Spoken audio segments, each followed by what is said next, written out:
That, that has an impact on them too. And mentally, just what can they do to help? That's a tough battle. So, they've been affected by this also. Tonya, she's a warrior.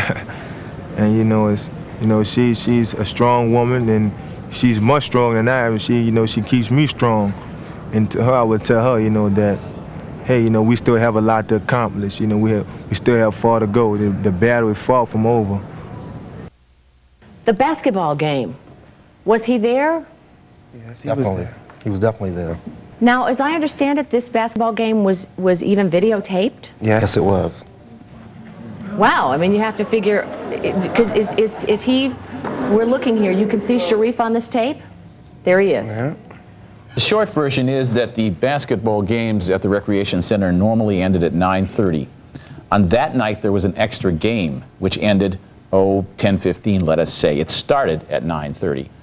The prosecution basically managed to convince the jury that the game that night really ended at 9:30, when in fact it started at 9:30. It got very confusing at this point. And keep in mind, and also they did not deliver, it's called a Brady issue. They did not deliver the indication from a witness that would be favorable to the defendant to the defense team.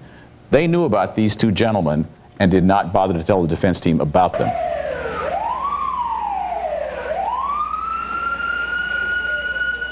The night of the murder, she said she really wasn't sure. She didn't think she could see very well. She did suggest that he was much shorter than Shareef actually is.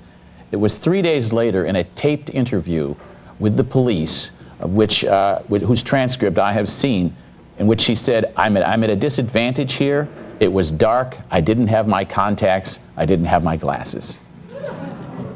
At the trial, she said she was 100% sure. He stood up, looked me in my eye, pointed at me, and said, "May God forgive me because I never will." And at that time, I was looking back in her eyes and I was saying to myself, I hope God forgive you. What is it that you'd want to say to Connie Babin? I hope one day she comes forward and tells the truth. One of the most memorable moments I had on death row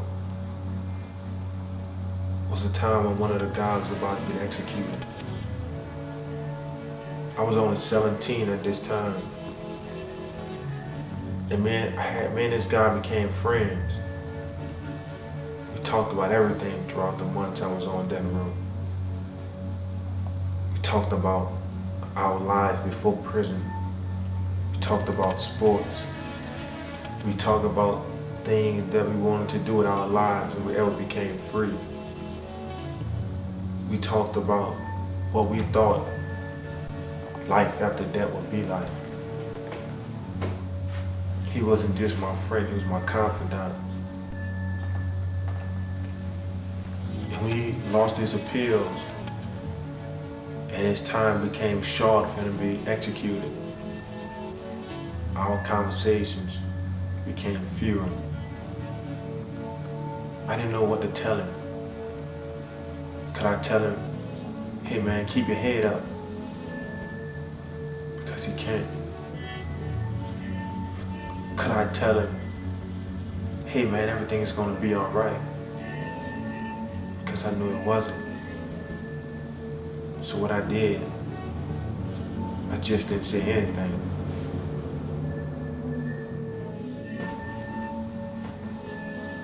And I looked at him and didn't say a word. He looked at me and didn't say a word. I saw fear in his eyes, and he saw fear in mine. And when his time was up, and they had taken him off the tier, he stopped by my cell and said, hey man, keep your head up, don't let him see you sweat. And I wanted to cry, but I wanted to be strong for him. He was going to his death and he wasn't crying, so I didn't want to cry. But those words stuck with me. Those were the last words that I heard him say. Keep your head up. Don't let him see you sweat. And as I began to see him walk up the tier to his death, I knew that one day I would be taking that same walk. I would be taking that same walk to my death. This case, Couzens case, I mean, it is astounding that it went this far, given the defective nature of the eyewitness testimony and given a clear case of prosecutorial misconduct. I mean, you have to wonder what role this young man's race played. And I have to side with the family when they say that it was a critical factor. And it's very often the case when you have these kinds of young youth offenders that social stereotypes about young men, young black men in this country being involved, all of them, in some sort of criminal conduct comes into play in both deliberation. It comes into play in whether and how they're treated by the criminal justice system. It comes into play in the jury room, and it comes into play in these ID cases where they all basically look alike. I mean, if this young man is were to be executed, it would be the 7th executed out of New Orleans who was 16. It's interesting that all 7 are black. All 7 involve cases against white victims. The first 2 were slaves identified only by their first names. When I began to see myself being executed, I began to give up hope. And I began to look at the guys that have been on death row for 8, 9, 10, 12, 15 years, and still here, and some have been executed. So I'm beginning to think that this is my reality. I'm never going home. And when I begin to think like that, thoughts of being a free man just slowly evaporated from my mind, like a fleeting memory. So in order to keep my sanity, I began to focus on things that I can do in that cell that can preserve my life.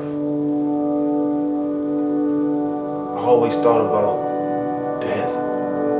Death seemed like a popular topic for me now. Death seemed like a natural thought. So I accepted my fate, knowing that I would die on that road. So I began to think about life after death. Is there really a life after death?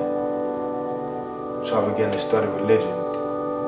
I studied Christianity. I looked at Hinduism, I looked at Buddhism, I looked at Islam. So I began to do that. And the study of religion helped me accept my fate of death. I was no longer afraid to die. I wasn't afraid.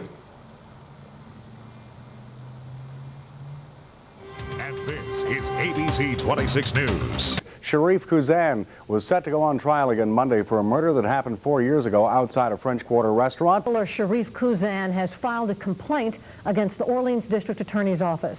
And Sharif Couzan's family members say prosecutors. Sharif Couzan was 16 years old when convicted. Couzan says he was the night of the murder at the Treme Center playing basketball. Sharif Couzan is crying foul, filing a complaint against one of the detectives who arrested him. State News.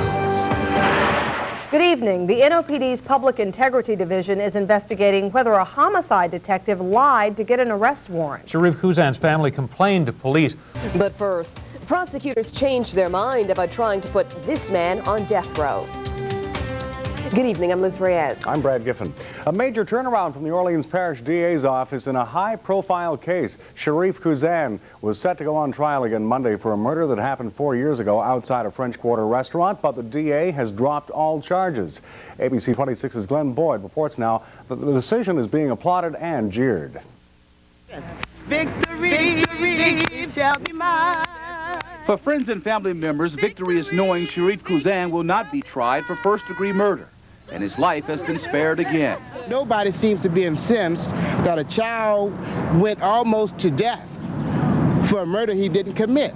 The legal bar started to tilt in Couzan's favor last summer when the U.S. Supreme Court reversed his death sentence, forcing a retrial. The High Court said the state was wrong to use hearsay testimony. testimony that Khuzan bragged about the shooting. Khuzan's family is convinced police had the wrong man all along. They claim Khuzan was playing in this basketball game at the same time Michael Girardi was killed. Khuzan's family members now want NOPD to find the real murderer. And while they're rejoicing, their hearts go out to the Girardi family. I feel in my heart a lot of sorry for them also, because they lost a son that they can never replace. And I just hope and pray that they will find the real killer and someone would be punished for this. Without faith, I wouldn't have been able to make it. I believe that God can do anything but fail, and I kept saying that, and I just believed that until the end. And while he was there, it was just every night I prayed for him, I prayed for his family, just so he could get out of there and, still be the same person when he came out. I had seen so many people go into these situations and come out, and it's almost as if they were just better off being there. But in Sharif's case, I knew, he had the, the right intellect, the right mind to pick himself up from, where he was down. And, it would take a lot of prayer and hope and a lot of people coming together. And in the end, it paid out. Sharif is free now. And although he's been, a lot of his life has been taken away from him, he's still, it's almost as if if you met him, you wouldn't think that he had been deprived of so much. And, that's one of the best things about it now.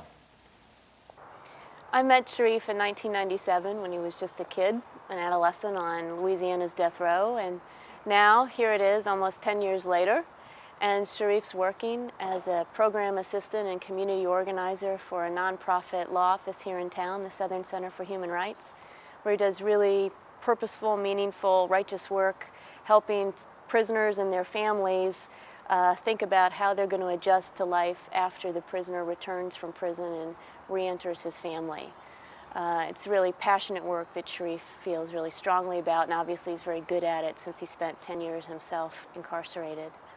And so he's succeeding amazingly at work, and now he has to break out and branch out and become truly independent, which is what he really wants. So he has to look for an apartment that he can afford and live on a budget and get car insurance and figure out how to buy groceries without spending too much, and doing his laundry and all the little daily things in life that we all got to learn quickly and sort of by steps growing up. He's kind of has to learn to manage it all at once. And he'll also be starting college either at Clark Atlanta University or Georgia State in the fall. So he'll also have to manage a full-time job and an education at the same time.